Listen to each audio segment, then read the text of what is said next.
Good evening to you and welcome to the business news on News 360. My name is Alfred Consit. Our first story this evening. The Ministry of Trade and Industry says it will outline plans to restrict cement importation into the country to protect local manufacturers. This follows growing concerns local cement manufacturers are being pushed out of business due to importation of cheaper similar products from Nigeria and China. The Association of Cement Manufacturers in the country are calling for an urgent intervention from government to save the industry from collapse. The association recently petitioned the Ministry of Trade, the Tariff Advisory Board and the Ghana Revenue Authority to take steps to curtail the influx of bagged cement products into the country. This comes after a recent demonstration by the youth of Aflao over similar concerns. According to the Minister of Trade and Industry, Dr. Ekosbio Gabra, some new measures would be introduced before March 14. Ghana currently consumes less than 7 million metric tons of cement per annum. They think it's even more like 6 million, which would imply that there's about 3 million metric tons of excess capacity of cement that we can produce in Ghana, but which we don't produce because of the imports. So the idea is to bring in place a policy and, if necessary, a legislative instrument that will restrict the importation of cement into Ghana and allow our cement manufacturers the breathing room to grow and expand. MTN Ghana has embarked on a $96 million investment to enhance its network service. The communication company says the move is to improve on their information technology and deploy 4G LTE into the country.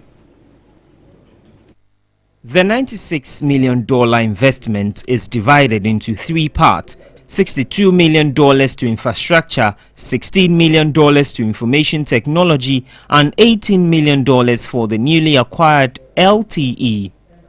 Last year, MTN won the 2 by 10 MHz band blocks in the 800 MHz band appropriate for 4G service.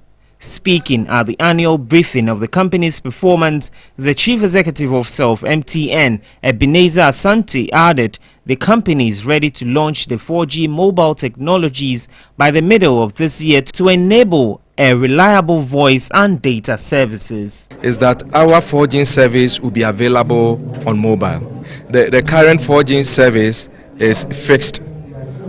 You need a terminal, either a router, a modem or a MiFi to be able to do it. Presently, the company has 23 operational sites in Kumasi, 27 in Accra, 8 in Sekondi, 9 in Koforidua and 1 at Ashesi University. MTN contributed 675.6 million cedis in tax, representing 6% in Ghana's GDP. MTN, in partnership with the National Communications Investment Fund, will focus on improving facilities in rural areas in the next few years. On SIM-box fraud, he noted the company blocks between 2,000 and 3,000 SIMs daily. MTN knows where all the SIM-boxes are. We may not be able to know precisely, but we can know within some radius, 1 kilometer radius, that there is a SIM-boxer here. The interesting thing is they are now moving away from Accra into the regions. So even in Upper West, we have tracked SIM-boxes to Upper West. MTN also has a total of 6 million users with 35,000 merchants as of February 1. Now, the 10 finalists of Total Ghana's Startup of the Year Challenge have pitched their project before a 10-member jury in Accra. Winners of the challenge will receive funding to develop their projects. The Startup of the Year Challenge was launched in October last year The challenge, which is being held for the first time, is part of Total's overall policy of supporting the socio-economic development of host countries. 34 African countries, including Ghana, are participating in the challenge. We had in Ghana a lot of success. That means we receive a lot of application files. There are a lot of projects, and there are projects of good quality. That means there are a lot of young people with high potential to start companies in Ghana. We have a global budget of 160,000 Ghana cedi that we are going to share between the three top ones.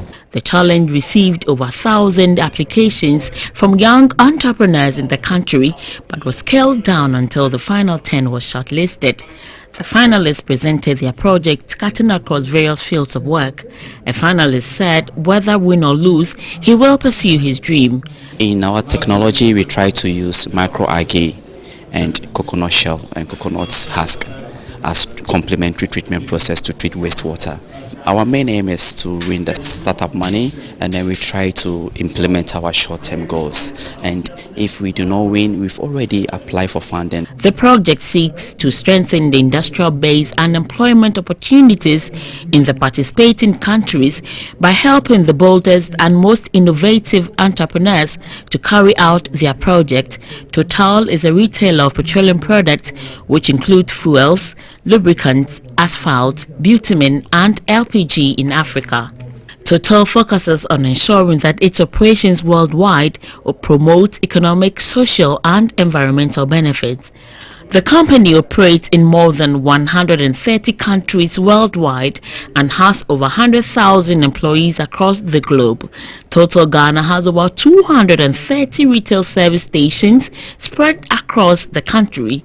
It is a major economic actor in Ghana and currently employs over 3,000 people indirectly in its service stations and distribution channels.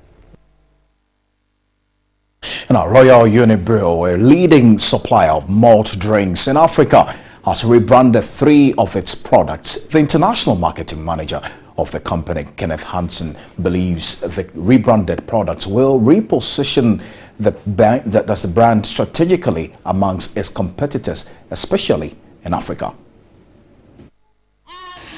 The rebranding of the 3 products, Power Malt, Vita Malt and Faxi Beer, was an opportunity to announce the company's new partner, Carve and Garden Ghana. For us, it's a good opportunity to reposition it, relaunching it, and invest behind it, and in the end give it back to the Ghana people.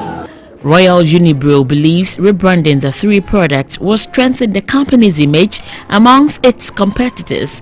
Till date, the company exports to 23 countries on the African continent with its official office in Ghana.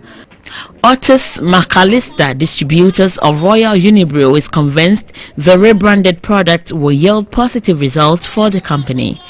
We have a well-established company here in Ghana.